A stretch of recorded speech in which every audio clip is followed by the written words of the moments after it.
चलिए अब देखते हैं topic 2.13 that is effects of dielectric on capacitance.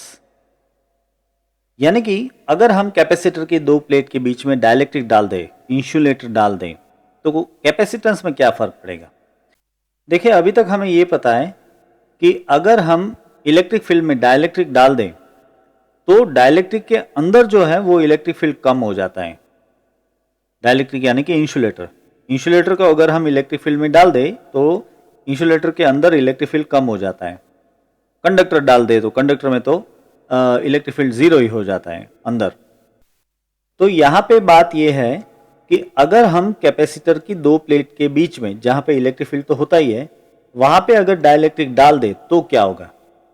ये तो सही है कि डाइलेक्ट्रिक के अंदर इलेक्ट्रिक फील्ड कम हो जाएगा, लेकिन उसका इफेक्ट कैपेसिटेंस पे क्या पड़ेगा ये हमें समझना है। इसके लिए पहले हम कैपेसिटर विथ वैक्यूम वापस याद कर लेते हैं। कैपेसिटर विथ वैक्यूम यानी कि कैपेसिटर के दो प्लेट के बीच में अगर वैक्यूम हो तो कैपेसिटेंस कितना होता है, ये सब कुछ याद कर लेते हैं। देखिए हमने कुछ इस तरह से लिया था कि भाई ये है कैपेसिटर, यहाँ पे एक प्लेट पॉजिटिव है। मैं यहाँ पे दिखा देता हूँ कि अगर प्लेट पॉजिटिव है तो आप ऐसे ड्रॉ कर सकते हो, और ये जो दूसरी प्लेट है वो है नेगेटिव इस तरह से। और क्योंकि ये पॉजिटिव नेगेटिव तो दोनों के बीच में इलेक्ट्रिक फील्ड तो आएगा ही भाई, तो ये हो गया दोनों के बीच में इलेक्ट्रिक फील्ड। आप जानते हो कि इस इलेक्ट्रिक फील्ड का इक्वेशन हम कुछ ऐसे लिखते आए हैं, E0 is equal to sigma upon 2 epsilon 0 plus sigma upon 2 epsilon 0, यानी कि as a whole sigma upon epsilon 0। याद आया कुछ? ये जो पहली प्लेट है पॉजिटिव प्लेट उसका electric field sigma upon 2 epsilon 0 और दूसरी प्लेट है उसका भी सिग्मा अपॉन 2 एप्सिलॉन 0, दोनों का इलेक्ट्रिक फील्ड एक ही डायरेक्शन में आता है, इसलिए सिग्मा अपॉन एप्सिलॉन 0। ये हमने आगे बात कर ली है। अब अगर इन दोनों प्लेट के बीच का डिस्टेंस है लेट अस से d, मैं यहाँ पे दिखा रहा हूँ d। अगर ये दोनों प्लेट हैं इन दोनों के बीच का डिस्टेंस है d, और सपोज करो कि दोनों का जो एरिया है क्रॉस सेक्शनल एरिया वो है a, तो ऐसे में दोनों के बीच का जो पोटेंशियल डिफरेंस होगा जिसको हम नाम दे देते हैं चलो V0 करके, तो ये जो V0 है वो हम कैलकुलेट कर सकते हैं। मैं आपको याद दिला दूं कि भाई ये जो इलेक्ट्रिक फील्ड है उसके बारे में हमने कह दिया इसको E0। हाँ, तो अब यहाँ पे वापस आते हैं, तो यहाँ पे जो पोटेंशियल डिफरेंस है ना V0 उसको हम कह सकते हैं E0 into D. V is equal to ED, simple सा इक्वेशन याद रखना ऐसी सिचुएशन में। तो यहाँ पे V0 इजकल टू E0D, और जैसे कि हमने कहा कि E0 क्या है sigma upon epsilon 0 into D. तो फिर आगे क्या लिख सकते हैं हम, चलिए लिखते हैं, वेट ए मिनट, ये मैं यहाँ से एक लाइन ले लेता हूँ और अब लिखते हैं। चलिए तो अब हम आगे लिख सकते हैं कि भाई V0 जो है वो आपने लिखा सिग्मा अपॉन एप्सिलॉन 0, यानी कि ये हो जाएगा चार्ज Q अपॉन A, और ये हो गया एप्सिलॉन 0 और ये हो गया D। समझिए ये जो चार्ज मैंने यहाँ पे दिखाया हुआ है ये चार्ज, इसको आप कह दो Q। दोनों ही Q है, एक पॉजिटिव Q है दूसरा नेगेटिव Q है, लेकिन है दोनों के दोनों ही Q। तो ऐसे में यहाँ पे हम sigma is equal to Q upon A लिख सकते हैं। Sigma is a surface charge density, so we can write Q upon A। अब हम ले लेते हैं इसका एक रेशियो, दैट इज मैं ऐसे लिखता हूं Q बाई V0। तो क्या हो जाएगा, ये Q बाई V0 हो जाएगा एप्सिलॉन 0 A अपॉन D। याद आ गया? हाँ, इसको ही कहते हैं कैपेसिटेंस C। तो C इजकल टू हो गया एप्सिलॉन 0 A अपॉन D। ये इक्वेशन हमने डिराइव किया हुआ है, लेकिन यहाँ पे इसके बारे में आगे चलते हैं। वैसे इसको मैं C0 नाम दे देता हूं। अभी ये C0 यानी कि कैपेसिटेंस इन वैक्यूम है, ठीक है। अब हम समझते हैं कि कैपेसिटर विथ डाइलेक्ट्रिक, यानी कि अगर कैपेसिटर की दो प्लेटों के बीच में हम डाइलेक्ट्रिक डाल दें तो क्या होगा, ऐसे में इसको समझते हैं। इसके लिए वापस जरा हमारी पुरानी फिगर को देखते हैं। यहाँ पे ये है कैपेसिटर आपके सामने, इसके ऊपर यहाँ पे आपने पॉजिटिव दिया हुआ है तो ये हो गई पॉजिटिव प्लेट, और यहाँ पे आपने नेगेटिव दिया हुआ है तो ये हो गई नेगेटिव प्लेट, ठीक है। अब मैं इसमें डाल रहा हूं कैपेसिटर। वैसे पहले ही बता दूं कि इसमें इलेक्ट्रिक फील्ड होगा भाई, ये हो गया इलेक्ट्रिक फील्ड, ऐसे रखते हैं चलिए। अब मैं इसमें डाल रहा हूं ये डाइलेक्ट्रिक, चलिए इसको जरा ऐसे अरेंज कर देते हैं। ये हो गया डाइलेक्ट्रिक, थोड़ा सा यहाँ पे टच करवा देते हैं, ठीक है। तो ये है डाइलेक्ट्रिक। ऐसा सोच के चलिए कि डाइलेक्ट्रिक ने दोनों प्लेटों के बीच का पूरा वॉल्यूम कवर कर लिया, कहीं पे कोई जगह नहीं है, ठीक है। अब ऐसे में क्या होगा, आप जानते हो कि इस डाइलेक्ट्रिक में पोलराइजेशन होगा। पोलराइजेशन होने की वजह से डाइलेक्ट्रिक का एक एंड पॉजिटिव और दूसरा एंड नेगेटिव बन जाएगा। कौन सा पॉजिटिव कौन सा नेगेटिव बनेगा, याद कीजिए। देखिए इलेक्ट्रिक फील्ड राइट साइड में है, तो जो पॉजिटिव चार्ज है पूरा वो डाइलेक्ट्रिक में राइट साइड में जमा हो जाएगा ऐसे, और जो नेगेटिव चार्ज है वो डाइलेक्ट्रिक में लेफ्ट साइड में जमा हो जाएगा। मैं ये जो शो कर रहा हूं वो डाइलेक्ट्रिक की सरफेस पे जो चार्ज है उसकी बात चल रही है, याद रखना। मैं आपको याद दिला दूं कि ये जो सरफेस चार्ज डेंसिटी दिख रही है आपको वो सिग्मा पी है, याद है हमने सिग्मा पी कहा था। जबकि यहां पे जो आप सरफेस चार्ज डेंसिटी दिखा रहे हो कैपेसिटर की प्लेट पे वो है सिग्मा, इस तरह से, ठीक है। अब ऐसे में यहां भी भाई कुछ पोटेंशियल डिफरेंस प्रोड्यूस होगा, यहां भी कुछ इलेक्ट्रिक फील्ड प्रोड्यूस होगा। तो यहां पे इलेक्ट्रिक फील्ड कितना होगा ये पहले हम देख लेते हैं, चलिए लिखते हैं। देखिए यहां पे जो इलेक्ट्रिक फील्ड होगा वो होगा एक तो मेन इलेक्ट्रिक फील्ड, यानी कि जो वैक्यूम में था ऐसा ही एक इलेक्ट्रिक फील्ड, और दूसरा ये जो सिग्मा पी की वजह से जो इलेक्ट्रिक फील्ड प्रोड्यूस होगा, मैं उसको जरा यहाँ पे ऐसे दिखा देता हूँ। ये देख रहे हो आप, पॉजिटिव से नेगेटिव की ओर ये इलेक्ट्रिक फील्ड प्रोड्यूस हो रहा है जो कि डाइलेक्ट्रिक की सरफेस पे जो चार्ज आ गया उसकी वजह से। अब समझिए जो मेन इलेक्ट्रिक फील्ड है जो कि प्लेट की वजह से है वो है सिग्मा अपॉन एप्सिलॉन जीरो, और जो डाइलेक्ट्रिक में चार्ज सिग्मा पी आया है उसकी वजह से जो इलेक्ट्रिक फील्ड है वो अपोजिट है, इसलिए मैं लिखूंगा minus sigma P upon epsilon zero. ये जो sigma P upon epsilon zero है वो ये वाला मैंने जो ब्लू दिखाया ना वो है, और सिग्मा अपॉन एप्सिलॉन जीरो ये जो ग्रीन है वो है। अब इससे पोटेंशियल डिफरेंस V का इक्वेशन, जैसे कि हम जानते हैं कि V is equal to E D होता है, वो लिख सकते हैं हम। तो ये हो गया V is equal to E D, लेकिन E आप देख सकते हो, मैं यहाँ पे लिख रहा हूँ E आप देख सकते हो कि भाई sigma minus sigma zero, I am sorry sigma minus sigma P upon epsilon zero into D, ऐसे हो जाएगा, ठीक है। अब वो जो लास्ट इक्वेशन हमने लिया पोटेंशियल डिफरेंस का वो था V is equal to sigma minus sigma P upon epsilon zero into D. ये मैं यहां पे रिपीट लिख देता हूं। अच्छा, अब यहां पे एक बात कि ये जो सिग्मा माइनस सिग्मा पी है ना, it is proportional to sigma itself, and so we can write sigma minus sigma p is equal to sigma upon k. Here k is a constant.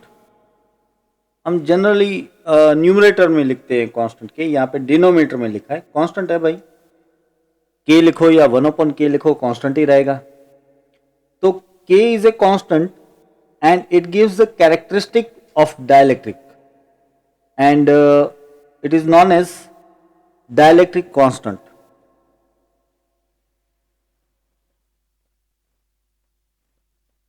Dielectric constant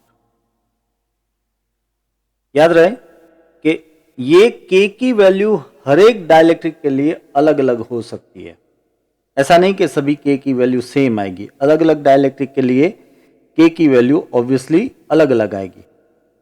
but हाँ, यहां पे एक बात याद रखना कि k is always greater than 1. ये smaller than तो हो ही नहीं सकता, क्योंकि आप समझ सकते हो कि यहाँ पे ये डिनोमिनेटर में k है और न्यूमरेटर में यहाँ क्या पड़ा है, सिग्मा पड़ा है. अब जब आप सिग्मा माइनस सिग्मा p ले रहे हो तो ऑब्वियसली वो जो आंसर आएगा वो सिग्मा से तो कम ही आएगा ना. तो ऑब्वियसली k की वैल्यू 1 से बड़ी होनी चाहिए, तभी ये सिग्मा अपॉन k जो है छोटा होगा ना सिग्मा से. वरना अगर ये k ही 1 से छोटा हो गया तो सपोज कि आप k 0.1 ले लो, चलो अगर आप इसको 0.1 लेते हो तो ये हो जाएगा सिग्मा अपॉन 0.1 यानी कि 10 सिग्मा. तो ऐसा हो सकता है क्या, सिग्मा माइनस सिग्मा p यानी 10 सिग्मा? पॉसिबल है क्या? नहीं पॉसिबल है. इसलिए कह रहे हैं हम कि k इज ग्रेटर देन 1. तो फिर से सुन लो कि k यहाँ पे डाइलेक्ट्रिक कांस्टेंट है और k is always greater than 1, और अलग अलग डाइलेक्ट्रिक मटेरियल के लिए k की वैल्यू अलग अलग होगी. अब ये जो सिग्मा अपॉन k लिखा है हमने वो यहाँ पे डाल देते हैं, तो हमें मिल जाएगा भाई पोटेंशियल. अब पोटेंशियल डिफरेंस अब ऐसे मिल जाएगा सिग्मा अपॉन k एप्सिलॉन 0 और यहाँ पे आ गया d. फिर हम आगे बढ़ सकते हैं sigma is equal to q upon a करके. तो ये मैं लिख देता हूँ यहाँ पे q, ये हो गया k, ये हो गया एप्सिलॉन 0 और ये a, और ये हो गया d. फिर हम लिख सकते हैं जैसे कि आगे लिखा था हमने q by V is equal to क्या हो जाएगा. अब देखो q by V is equal to हो जाएगा ये k epsilon 0 a upon d. ठीक है, और यहां पे एक लाइन कर लेते पहले. चलिए अब देखिए, अब हम यहाँ पे ये जो Q अपॉन V है उसको क्या लिख सकते हैं भाई, इसको लिख सकते हैं हमारा नया capacitance C is equal to K epsilon 0 A upon D. ठीक है, अब याद करिए ये जो एप्सिलॉन 0 A अपॉन D है वो तो हमारा पुराना कैपेसिटेंस इन वैक्यूम है. तो ये हो गया K और एप्सिलॉन 0 A अपॉन D हो गया C0, that is capacitance in vacuum. अब ये जो इक्वेशन है ना भाई, ये जबरदस्त इक्वेशन है सच में. समझाता हूं ये क्या कह रहा है, सुनिए आप. ये कह रहा है कि अगर आप एक कैपेसिटर लेके उसकी दो प्लेटों के बीच में सिर्फ K डाइलेक्ट्रिक वाला कोई भी एक डाइलेक्ट्रिक मटेरियल डाल दीजिए, यानी कि इंसुलेटर डाल दीजिए और कुछ नहीं, तो कैपेसिटेंस K टाइम्स हो जाएगा. यानी कि अगर माना कि K की वैल्यू 5 है सपोज के, तो वही का वही कैपेसिटेंस, लेकिन आप डाइलेक्ट्रिक सिर्फ ये डाल दो जिसकी K की वैल्यू 5 है, तो कैपेसिटेंस सीधा 5 टाइम्स हो जाएगा. हमें और कुछ करने की जरूरत नहीं, सीधा कैपेसिटेंस 5 टाइम्स हो जाएगा. मैं आपको बता दूं कि कैपेसिटेंस बढ़ाना बहुत मुश्किल है, कम करना बहुत आसान है. क्यों? जनरली कैपेसिटेंस के इक्वेशन में क्या होता है, न्यूमरेटर में होता है A, डिनोमिनेटर में होता है D. यानी कि या तो आप कैपेसिटर की प्लेटों का एरिया बढ़ाओ या तो आप उन दोनों के बीच का जो डिस्टेंस है वो कम करो। मैं बता दूं कि यहाँ पे हम जो फिगर ड्रॉ कर रहे हो ना, उसमें तो मैंने बहुत ज़्यादा डिस्टेंस बताया है कैपेसिटर की दो प्लेट के बीच में। प्रैक्टिकली इतना कभी नहीं होता, किसी कैपेसिटर में नहीं होता, बहुत कम होता है, मिनिस्क्यूल डिस्टेंस होता है। और उस मिनिस्क्यूल डिस्टेंस को और कैसे कम करें भाई, और एरिया कैसे बढ़ाएं? कैपेसिटर की कुछ साइज होती है ना मिस, आपको कहीं पे यूज करना है तो कितना बढ़ा सकते हो आप कैपेसिटर का एरिया, प्लेटों का एरिया। तो ये चैलेंज है, कैपेसिटेंस बढ़ाने में ये चैलेंज है। लेकिन यहाँ पे एक सॉल्यूशन मिल रहा है हमें कि कोई भी कैपेसिटर ले लो, उसकी दो प्लेटों के बीच में एक डाइलेक्ट्रिक डाल दो, तो हो जाएगा कैपेसिटेंस सीधा के गुना, है कि नहीं? तो इस तरह से हम कैपेसिटर की दो प्लेटों के बीच में ऐसा डाइलेक्ट्रिक, जिसकी डाइलेक्ट्रिक कांस्टेंट के हो, ऐसा डाइलेक्ट्रिक डाल के कैपेसिटेंस के गुना कर सकते हैं। बड़ा आसान सा रास्ता है। अच्छा, अब इस के को जरा समझते हैं, ठीक है? यहां पे ये जो के एप्सिलॉन जीरो है ना, के एप्सिलॉन जीरो, इसको कहते हैं परमिटिविटी ऑफ मीडियम, जिसका सिंबल है एप्सिलॉन। समझ रहे हो? ये जो एप्सिलॉन जीरो है वो क्या है? Permittivity of vacuum. और के एप्सिलॉन जीरो क्या हो गया? परमिटिविटी ऑफ मीडियम, क्योंकि यहां पे अभी कैपेसिटर की दो प्लेटों के बीच में एक डाइलेक्ट्रिक डाला है, वो डाइलेक्ट्रिक ही मीडियम है हमारे लिए। तो मैं अब लिख रहा हूं यहां पे कि हियर के एप्सिलॉन जीरो इज permittivity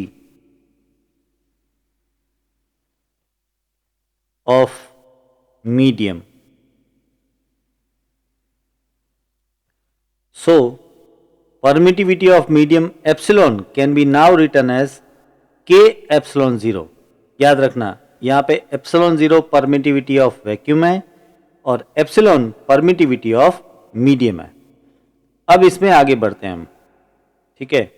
यहां पे हम लिख सकते हैं कि k is equal to epsilon upon epsilon zero, यानी कि the ratio of permittivity of medium and permittivity of vacuum is known as dielectric constant of the substance, that is k। Here k is equal to epsilon upon epsilon zero. ये भी एक important equation है भाई, याद रखना, k is equal to epsilon upon epsilon zero. वैसे एक और इक्वेशन आप लिख सकते हो k का, ये जो ऊपर c is equal to k epsilon zero है ना, उसमें से हम लिख सकते हैं कि also k is equal to c upon c zero, है ना? तो ये भी एक इक्वेशन है हमारे लिए important, k is equal to c upon c zero, जहां पे c क्या है? C है कैपेसिटेंस जब आपने डाइलेक्ट्रिक डाला है। C0 क्या है? कैपेसिटेंस जब आपने कुछ नहीं डाला है, दो प्लेटों के बीच में सिर्फ वैक्यूम है तब। तो इस तरह से हमें K यानी कि डाइलेक्ट्रिक कांस्टेंट का ये इक्वेशन मिल रहा है। साथ ही साथ हमें ये समझ में आ रहा है कि भाई अगर हम डाइलेक्ट्रिक डालते हैं तो कैपेसिटेंस K टाइम्स हो जाता है। और तीसरी बात हम याद रखेंगे, K की वैल्यू हमेशा ग्रेटर देन 1 होती है। अब देखते हैं इलेक्ट्रिक डिस्प्लेसमेंट। ये टॉपिक पर्टिकुलरली डाइलेक्ट्रिक को जब इलेक्ट्रिक फील्ड में रखा जाता है तब के लिए है। यानी कि हमारे केस में डाइलेक्ट्रिक को जब हम कैपेसिटर की दो प्लेटों के बीच में डाल रहे हैं तब ऑब्वियसली वो इलेक्ट्रिक फील्ड में है, तो इसके लिए भी ये इंपॉर्टेंट है। इसके लिए हम ये फिगर वापस यूज करेंगे। जरा मैं आपको याद दिला दूं कि इसमें कैपेसिटर की दो प्लेटों के बीच में ये डाइलेक्ट्रिक रखा हुआ है और ये जो है ये सरफेस चार्ज डेंसिटी है कैपेसिटर की दोनों प्लेटों के ऊपर, सरफेस चार्ज डेंसिटी, जिसको हम नाम दे रहे हैं सिग्मा। इस वजह से यहाँ पे ये इलेक्ट्रिक फील्ड प्रोड्यूस होता है, ग्रीन कलर से जो दिखाया गया है वो। और फिर इस इलेक्ट्रिक फील्ड की वजह से डाइलेक्ट्रिक में पोलराइजेशन होता है। इससे मिलती है हमें पोलराइजेशन इंटेंसिटी जिसको हम कैपिटल P कहते हैं। आपको याद होना चाहिए कि कैपिटल P यानी कि पोलराइजेशन या फिर पोलराइजेशन इंटेंसिटी भी कहते हैं उसको, is basically total dipole moment per unit volume. It is total dipole moment per unit volume, इसलिए वो वेक्टर क्वांटिटी है और उसकी डायरेक्शन डाइपोल मोमेंट की डायरेक्शन में ही होती है। अब समझना ये है कि इसमें डाइपोल मोमेंट की डायरेक्शन कौन सी होती है। देखिए, जब ये पोलराइजेशन होता है तो यहाँ पे आप देख रहे हो कि यहाँ पे इस सरफेस पे, डाइलेक्ट्रिक की इस सरफेस पे नेगेटिव और इस सरफेस पे पॉजिटिव चार्ज एक्यूमुलेट होता है। ये डाइलेक्ट्रिक की सरफेस पे प्रोड्यूस होने वाला चार्ज है, जिसको हमने surface charge density sigma P नाम दिया है। तो इसका मतलब ये हुआ कि ये पूरा डाइलेक्ट्रिक अभी एक डाइपोल ही बन गया। देखो, यहाँ पे ये माइनस हो गया, ये प्लस हो गया, तो ये पूरा एक डाइपोल ही बन गया है। अब अगर ये डाइपोल है तो इसकी डाइपोल मोमेंट की जो डायरेक्शन होगी वही होगी पोलराइजेशन इंटेंसिटी की भी। तो आप समझ सकते हो कि डाइपोल मोमेंट हम ऐसे इस डायरेक्शन में बता सकेंगे, ऐसे। ये हो गई डाइपोल मोमेंट की डायरेक्शन। ऐसा क्यों? क्योंकि आप देख सक रहे हो यहाँ पे कि पूरा का पूरा स्लैब ही अभी डाइपोल बन गया है, और ये नेगेटिव है और ये पॉजिटिव है, तो ऑब्वियसली डाइपोल मोमेंट की डायरेक्शन हमेशा नेगेटिव टू पॉजिटिव होती है। तो याद रहे कि ये जो मैंने एरो दिखाया है वो एरो दरअसल है डाइपोल मोमेंट की डायरेक्शन में, बट साथ ही साथ वो पोलराइजेशन इंटेंसिटी को भी डिस्प्ले कर रहा है। तो ये हो गई डायरेक्शन पोलराइजेशन की, या फिर कहेंगे कि इंटेंसिटी ऑफ पोलराइजेशन की। अब ये जो सिग्मा पी और कैपिटल P है, इन दोनों के बीच में एक रिलेशन है। ये रिलेशन हम अभी किसी भी प्रूफ के बिना एक्सेप्ट करेंगे, और वो है, मैं यहाँ पे लिख रहा हूं, sigma P is equal to vector P dot caret n. यहाँ पे ये सिग्मा P वो सरफेस चार्ज डेंसिटी है, किसके ऊपर? डाइलेक्ट्रिक की सरफेस के ऊपर। दूसरा कैपिटल P वो है पोलराइजेशन या फिर कहिए कि इंटेंसिटी ऑफ पोलराइजेशन, और ये है केरेटेन। केरेटेन इंपॉर्टेंट है, अच्छे से समझ लेना। Caret N is the unit vector in normal direction to the surface of the dielectric. Caret n जो है वो यूनिट वेक्टर है, लेकिन किस डायरेक्शन में है? डाइलेक्ट्रिक की सरफेस के परपेंडिकुलर है। अब यहां पे एक बात समझिए, अगर मैं डाइलेक्ट्रिक की ये जो राइट सरफेस है उसको लेता हूं तो उसका नॉर्मल हो जाएगा ऐसे राइट साइड में, यानी कि इस सरफेस पे यूनिट वेक्टर केरेटेन की डायरेक्शन इस तरफ आएगी, ठीक है। और अगर मैं डाइलेक्ट्रिक की लेफ्ट साइड लेता हूं तो यहां पे इस सरफेस का नॉर्मल हो जाएगा लेफ्ट साइड में, यानी कि इस जगह पे यूनिट वेक्टर आएगा लेफ्ट साइड में। मैं जरा इसको यहां पे दिखा भी देता हूं। ये राइट साइड का नॉर्मल ये हो गया, ठीक है। तो ये हो गया यूनिट वेक्टर केरेटेन, और लेफ्ट साइड का नॉर्मल इस तरफ आएगा। तो ये हो गया लेफ्ट साइड के सरफेस का यूनिट वेक्टर केरेटेन। अब इस इक्वेशन से हम प्रूव कर देंगे कि डाइलेक्ट्रिक की राइट साइड की सरफेस पे पॉजिटिव चार्ज होना चाहिए और लेफ्ट साइड की सरफेस पे नेगेटिव चार्ज होना चाहिए। कैसे? देखो इस सरफेस पे ये जो पोलराइजेशन इंटेंसिटी है वेक्टर P, और ये जो केरेटेन है, ये दोनों एक ही डायरेक्शन में है। इस सरफेस के लिए कह रहा हूं, तो ऑब्वियसली ये जो डॉट प्रोडक्ट है वो पॉजिटिव आएगा, यानी कि सिग्मा P पॉजिटिव आएगा। अगर मैं इस सरफेस की बात करूं तो इस सरफेस पे आप यहां पे देख सकते हो कि भाई polarization intensity P vector P ऐसे आएगी, जबकि केरेटेन इस तरफ आएगा, यानी कि दोनों ऑपोजिट डायरेक्शन में है। तो ऐसे में P डॉट केरेटेन नेगेटिव हो जाएगा, तो सिग्मा P नेगेटिव हो जाएगा। इसका मतलब कि यहाँ पे जो सरफेस चार्ज डेंसिटी है वो नेगेटिव है। अब हम आगे बढ़ते हैं हमारे एक पुराने इक्वेशन पे, इलेक्ट्रिक फील्ड के इक्वेशन पे। हमने लिखा था E is equal to sigma minus sigma P upon epsilon zero. ये डाइलेक्ट्रिक के अंदर रिजल्टेंट इलेक्ट्रिक फील्ड का इक्वेशन है।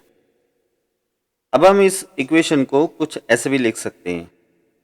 देखिए, मैं इसको लिख सकता हूं E डॉट कैरेट एन। तो E डॉट कैरेट एन हो जाता है ऑब्वियसली सिर्फ E। यहां पे ये सिग्मा माइनस सिग्मा पी को मैं लिख देता हूं P डॉट कैरेट एन करके और डिवाइड बाय एप्सिलॉन जीरो। इसको हम अरेंज करके ऐसे लिख सकते हैं, vector E epsilon zero plus vector P into bracket dot caret N is equal to sigma. अब यहां पे ये जो टर्म है इसको कहा जाता है इलेक्ट्रिक डिस्प्लेसमेंट कैपिटल डी। तो मैं लिख सकता हूं अभी here quantity vector E epsilon zero plus P is known as electric displacement capital D. तो अब हम ऊपर के इस इक्वेशन में यहां पे वेक्टर डी लिख सकते हैं। तो ऐसे में अब इक्वेशन हो जाएगा vector D dot caret N is equal to sigma. आप कहोगे कि सर ये इक्वेशन तो मिल गया, लेकिन ये डी है क्या चीज? तो मैं आपको बताता हूं कि वैक्यूम में इलेक्ट्रिक फील्ड ई जो है वो जो रोल प्ले कर रहा है वही रोल प्ले करता है डाइलेक्ट्रिक में ये वेक्टर डी। याद रखना, वैक्यूम में इलेक्ट्रिक फील्ड ई वो सरफेस चार्ज डेंसिटी सिग्मा के प्रोपोर्शनल है, लेकिन डाइलेक्ट्रिक में वेक्टर डी वो सरफेस चार्ज डेंसिटी सिग्मा के प्रोपोर्शनल है, ना कि ई। फिर से कह रहा हूं कि डाइलेक्ट्रिक में E is not proportional to sigma, rather capital D is proportional to sigma. अब अगर हम इस वेक्टर डी का मैग्नीट्यूड जो कि है सिग्मा, और यहां पे देखिए इस इलेक्ट्रिक फील्ड ई का मैग्नीट्यूड जो कि है sigma minus sigma P upon epsilon zero, इन दोनों का रेशियो ले लें तो क्या मिलेगा? Now the ratio of magnitude D and E will be D upon E, यानी कि अब देखिए डी यानी कि सिर्फ सिग्मा और ई यानी कि क्या है sigma minus sigma P upon epsilon zero. But इस एप्सिलॉन जीरो को मैं न्यूमरेटर में ले लेता हूं। तो ऐसे में अब देखिए ये क्या बन रहा है, ये जो sigma upon sigma minus sigma P है ये तो है कैपिटल के, डाइलेक्ट्रिक कांस्टेंट कैपिटल के। तो मैं लिख सकता हूं ये हो जाता है कि भाई कैपिटल के इंटू एप्सिलॉन जीरो, है ना। तो D upon E is equal to K epsilon zero. So obviously आप आगे ऐसे लिख सकते हो कि भाई D is equal to K epsilon zero into E. वैसे इसको वेक्टर फॉर्म में भी डाल सकते हैं हम। इसमें वेक्टर डी और वेक्टर ई इन दोनों की डायरेक्शन एक ही होती है, इसलिए हम इसको ऐसे लिख सकते हैं वेक्टर फॉर्म में vector D is equal to K epsilon zero into vector E. ठीक है, अब कैपिटल डी का एक इक्वेशन हमारे पास है ही ये वाला vector E epsilon zero plus vector P. तो यहां पे जो डी है वहां पे हम इसको लिख सकते हैं। सो अब हम लिख सकते हैं ऐसे vector E epsilon zero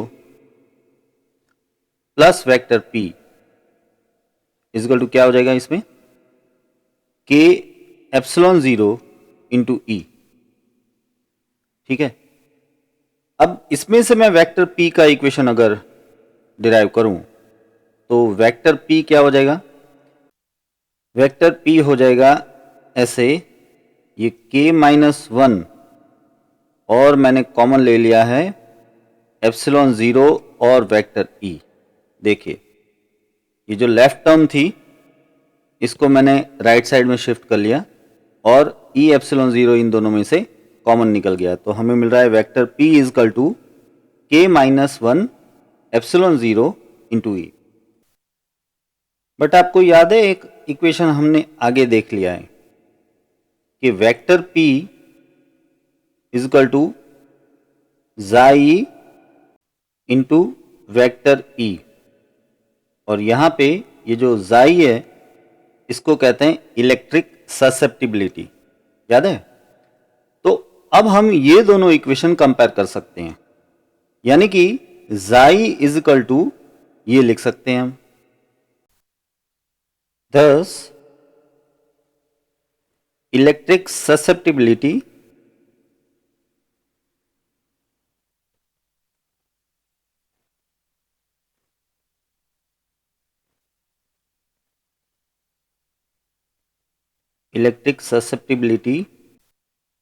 xi is equal to what? Is equal to k-1 into epsilon 0। तो ये हो गया हमारे लिए एक इम्पॉर्टेंट इक्वेशन जिसको हम ब्रैकेट भी कर देते हैं ऐसे, और आगे ये जो था हमारे लिए एक दूसरा इम्पॉर्टेंट इक्वेशन था इलेक्ट्रिक डिस्प्लेसमेंट का, और ये दूसरा है इलेक्ट्रिक ससेप्टिबिलिटी का।